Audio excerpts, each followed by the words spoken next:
అయితే స్నేహ గారు, మీ చిరునవ్వు వెనక పెయిన్ ఉందా అంటే ఏం చెప్తారు? నిజంగా చెప్పాలి అంటే మనస్ఫూర్తిగా. ప్రతి ఒక్క ట్రాన్స్జెండర్ జీవితంలో మా పైకి కనిపించే చిరునవ్వు వెనుక ప్రతి ఒక్కరికి బాధే ఉంటుంది. ఎందుకంటే కుటుంబాన్ని కాదనుకుని ఈ లైఫ్ లీడ్ చేయాలి మేము. ఎప్పుడైతే మేము ట్రాన్స్గా మారుతామో కుటుంబానికి దూరం అయిపోవాలి. ఇటు సొసైటీ చీదరింపులు, ఫ్రెండ్స్ దూరం అయిపోతారు, చుట్టుపక్కల ఉన్న చుట్టాలందరూ కూడా దూరం అయిపోతారు. ఈ సొసైటీ ఏం చేస్తుందంటే క్వశ్చన్ మార్క్గా మమ్మల్ని చూడడమే కాకుండా మా ఫ్యామిలీని ట్రెస్ట్ చేస్తూ ఉంటుంది. మీ అబ్బాయి ఎందుకు ఇలా అయిపోయాడు, మీ అబ్బాయి డబ్బు కోసం ఇలా అయిపోయాడా, ఇలా వాళ్ళని చిత్రహింసలు పెట్టే మాటలు అనడం వలన మేము కుమిలిపోతూ ఉంటాం. వాళ్ళ ప్రేమ పొందలేము, వాళ్ళ ఫంక్షన్స్కి వెళ్ళలేము. ఎన్ని బాధలు ఉంటాయంటే మా మనసుకి, అవన్నీ పెట్టుకొని కూడా మా మనసులో బయటికి చిరునవ్వుతో నవ్వుతాం మేము. కానీ చూసే వాళ్ళకి ఏమనిపిస్తుంది అంటే ఇలా 10 రూపాయలు పెట్టుకొని, చేతిలో 10 రూపాయలు పెట్టుకుని చప్పట్లు కొట్టుకొని వీళ్ళు సంపాదించుకొని ఇంటికి వెళ్ళి బిర్యానీ తిని పడుకుంటారు అనుకుంటారు. కానీ వాస్తవానికి అది ఏది కాదు. మేము ఒక ఫ్యామిలీ మెంబర్స్ లీడ్ చేస్తాం, మేము అదే విధంగా లీడ్ చేస్తాం. పర్సనల్గా 4 గోడల మధ్య మేము నరక యాతన అనుభవిస్తాం అంటే ఇప్పటికీ మీరు సొసైటీ నుంచి మీకు మంచి అభిమానం వస్తున్నప్పటికీ కూడా ఈ రోజుకి మీరు అలానే ఫేస్ చేస్తున్నారంటే నిజంగా ఏం చెప్తారండి? నేను ఒక్కదాన్ని సంతోషపడి సరిపోదు కదండి. ఆ కమ్యూనిటీని చూసి అందరినీ చూసినప్పుడు బాధేస్తుంది. ఇప్పుడు నేను ఒక్కదాన్ని మంచిదనంటే సొసైటీ మొత్తం అయితే ఒప్పుకోదు కదా. ఎండ్ ఆఫ్ ద డే మీరు అన్నారు 4 గోడల మధ్య కూర్చున్నప్పుడు బాధేస్తుంది అని చెప్పి. అలా మీరు ఒంటరిగా కూర్చున్న వెంటనే మీకు బాధ పెట్టే విషయం ఏంటి అంటే తక్కువని అనిపించేది ఏంటండి? మా అమ్మది. నేను మా ఇంట్లో ట్రాన్స్జెండర్గా మారి బయటకు వచ్చి 14 సంవత్సరాలు, 14 ఇయర్స్, ఇప్పటికీ 15 సంవత్సరాలు అయిపోయింది. అప్పుడు మాకు ఒక సొంత ఇల్లు కూడా లేకుండే, మాకు రెంట్ హౌస్. మాకు అప్పుడు చుట్టుపక్కల వాళ్ళు మేము కనబడితేనే చీదరించుకునే వాళ్ళు, దగ్గర కూడా అనిచ్చేవాళ్ళు. మా ఇంట్లో వాళ్ళు కూడా ఇలా మారిన తర్వాత మా వాళ్ళకి ఒప్పించుకొని ఇంటికి మధ్యరాత్రి పూట వెళ్ళొచ్చేదాన్ని. అంటే మాకు సొంతలు లేదు కాబట్టి అలా వెళ్ళొచ్చేదాన్ని. సొంతింటికి ఎలాగైనా వెళ్ళినా ఎవరు పట్టించుకునే వాళ్ళు కాదు కదా, వాళ్ళ ఇంట్లో వాళ్ళు ఉంటారని చెప్పి అనుకునేవాళ్ళు. నేను అలా వెళ్తే మా ఇంట్లో వాళ్ళు, చుట్టుపక్కల వాళ్ళు మా వాళ్ళని ఏమని ఖాళీ చేపిస్తారో అని భయం అయిపోయేది నాకు. ఎందుకంటే అలా చేసిన వాళ్ళు కూడా ఉన్నారు కాబట్టి. మా అమ్మ ప్రేమను పొందడానికి మధ్యరాత్రి పూట వెళ్ళి అమ్మ ప్రేమను పొందొచ్చేదాన్ని.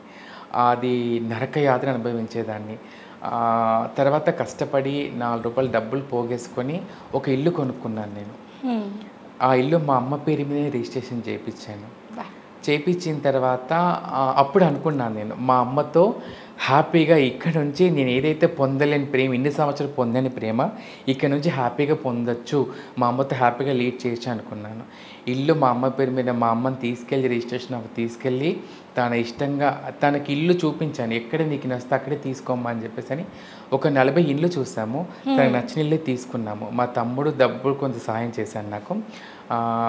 మా తమ్ముడు, మా చెల్లి, మా నాన్న, నేను అందరం కలిసి వెళ్ళి ఇల్లు రిజిస్ట్రేషన్ చేసి మా అమ్మ చేతిలో కాగితాలు పెట్టి కాళ్ళు మొక్కాను. అప్పటికి మా అమ్మ హెల్త్ బాగాలేకుండే. మా అమ్మ కొంచెం హెల్త్ డీస్ ఉన్నట్టు, మా అమ్మకి హెల్త్ బాగుండిపోయేది. అమ్మకి ఊకే వెళ్ళినప్పుడల్లా నా గురించి ఎక్కువ బాధపడేది. ఎవరు నేను చూసుకుంటారు, ఇన్ని బాధలు పడుతున్నావు కదా, ఎక్కువ న్యూస్లలో వచ్చేది కదా, పేపర్స్లలో కూడా అన్ని చోట్ల ఏదో ఒక న్యూస్ వచ్చేది. చిన్న దాన్ని కూడా పెద్దగా చేసేవాళ్ళు. అవన్నీ చూసినప్పుడు మా వాళ్ళు చాలా బాధపడేవాళ్ళు. అలా అన్నప్పుడు నేను ఇక నాకు ఏదో ఒకటి చేయాలని చెప్పి ఇల్లు కొనేసిన తర్వాత మా సొంత ఇంట్లో మా అమ్మ ఒక 24 రోజులు మాత్రమే ఉంది. ఇక హ్యాపీగా ఉందాం అనుకున్నప్పుడు 24 రోజుల తర్వాత అమ్మ చనిపోయింది ఆరోగ్యం. ఆ 24 డేస్ కూడా అమ్మ హాస్పిటల్లో లేదు, హాస్పిటల్లో ఇంట్లో లేదు. డైలీ హాస్పిటల్కి వెళ్ళడం, హైదరాబాద్ తీసుకురావడం, మళ్ళీ అక్కడ తీసుకెళ్ళడము. డాక్టర్స్ అందరూ చెప్పేశారు బతకదు మీ అమ్మ అని చెప్పేసి అన్నారు అక్కడ. ఆ తర్వాత నేను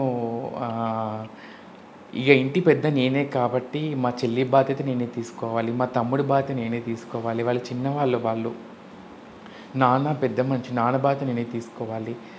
నా కళ్ళ ముందే హాస్పిటల్లో మా అమ్మ చనిపోయింది.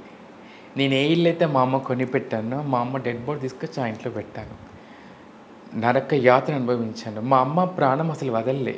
అంటే తనకు మాతో ఉండాలని చెప్పి చాలా ఉండే మా అమ్మకి. మా అమ్మ చెవుల్లో అంటే డాక్టర్స్ అన్నారు ఆమెకి బ్లీడింగ్ బాగా అవుతుంది, వదిలేయమని చెప్పండి. పట్టుకుంది నా చెయ్యి గట్టిగా. అప్పుడు నేను చాలా అమ్మ చెవులో చెప్పేసాను, అమ్మ ప్రాణం వదులు, నాన్న బాధ్యత, చెల్లె బాధ్యత నేను చూసుకుంటాను, నువ్వు ప్రాణం వదలమ్మా ప్లీజ్ అని చెప్పేసి అన్నాను. అక్కడ అమ్మ చనిపోయిన తర్వాత నేను ఇక పడిపోయాను అక్కడికి. 3 నెలల దాకా ఇంట్లో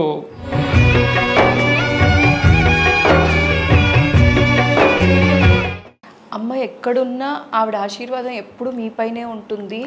మీరు ఇలా బాధపడడం అమ్మ ఎక్కడున్నా ఆవిడ చూడలేరు. Please control.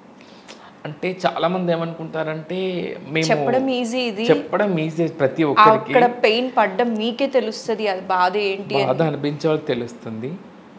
అమ్మ ప్రేమతోని అమ్మ ఇప్పటికీ నా పక్కనే ఉంటుంది. ప్రతిరోజు నేను మా అమ్మ ఫోటో చూసుకుంది రాను ఎక్కడికి. అండ్ నేను ఇలా ట్రాన్స్జెండర్గా ఉండి మా తమ్ముడి పెళ్ళి చేశాను, మా చెల్లె పెళ్ళి చేశాను. నేను మా చెల్లికి పిల్లలు పుడితే వాళ్ళ పురుడుగు నేనే చేశాను. ఒక తల్లి స్థానంలో వాళ్ళకు ఉన్నాను నేను. చాలామంది అనుకుంటారు కుటుంబాలు మమ్మల్ని ఆదరించక ఆలోచిస్తారు, కానీ ఒకసారి మాకు అవకాశం ఇస్తే ఆ కుటుంబ బాధ్యత కూడా మాదే అనుకుంటాం మేము. ఎందుకంటే అవన్నీ నేను చూస్తున్నాను, నేను నాకు బాధ్యత అదంతా కూడా. మేము అనుకుంటారు చాలామంది వీళ్ళు ఇజ్రాగా మాత్రం వీళ్ళు విచ్చలవిడిగా లైఫ్ లీడ్ చేస్తారు అదే అనుకుంటారు, కానీ మాలో కూడా మా ఫ్యామిలీని చూసుకునే వాళ్ళం మేము ఉన్నాము. ఎంతో డబ్బు సంపాదించి కోట్లు సంపాదించుకున్న వాళ్ళు తల్లిదండ్రులు అనాథాశ్రమంలో వదిలేసి పోయే వాళ్ళే ఉన్నారు ఇప్పుడు. కానీ మేము అలా కాదు, ఎందుకంటే వాళ్ళని చెప్పి మేమేం తక్కువ చేయట్లేదు. ఎందుకంటే మమ్మల్ని అర్థం చేసుకుంటే మా ఫ్యామిలీస్కి మేము, ఎందుకంటే సొసైటీ అనే మాటల వల్ల మా ఫ్యామిలీని రిసీవ్ కాలేకపోతున్నాం మేము. మమ్మల్ని అర్థం చేసుకుంటేనే కదా మేము వాళ్ళతో లైఫ్లో. ఇప్పుడు నా తల్లి ప్రేమకు దూరమైన కారణం ఎవరు? సొసైటీ కదా. అవును. ఎందుకు సొసైటీకి ఏం పని మా మీద ఇట్లా క్వశ్చన్ చేయడానికి? ఒకరి సొమ్ము మేము తినట్లేదు, ఒకరిని బలవంతం చేయట్లేదు. మా బతుకు మేము బతుకుల్లో కూడా మా మధ్య ఇలాంటి రావడం వలన ఇన్ని బాధలు అనుభవిస్తున్నాం. ఒక్క మాట మీరు అన్నదానికి ఇంత బాధ ఉంది మా వెనకాల. నా ఒక్కదానికే కాదు, ప్రతి ఒక్క ట్రాన్స్జెండర్కి ఇలా బాధలు ఉంటాయి. ఎందుకంటే ఒక ట్రాన్స్జెండర్ ఇంట్లో అన్న పెళ్ళి అవుతూ ఉంటుంది, డబ్బులు పంపించు కానీ నువ్వు రాకు అంటారా అండి ఇలాంటి మాట? అంటే డబ్బులు మాత్రం కావాలి, మనిషి వద్దు. అలాంటప్పుడు ఆ మనిషి గుండెని ఎవరో పట్టి పిండేసినట్టు అనిపించదు? నరకం అండి.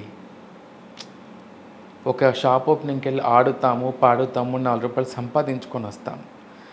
10 రూపాయలు ఇంటి కోసం దాపెట్టుకుంటాము, 2 రూపాయలు మా ఖర్చుల కోసం దాపెట్టుకుంటాము.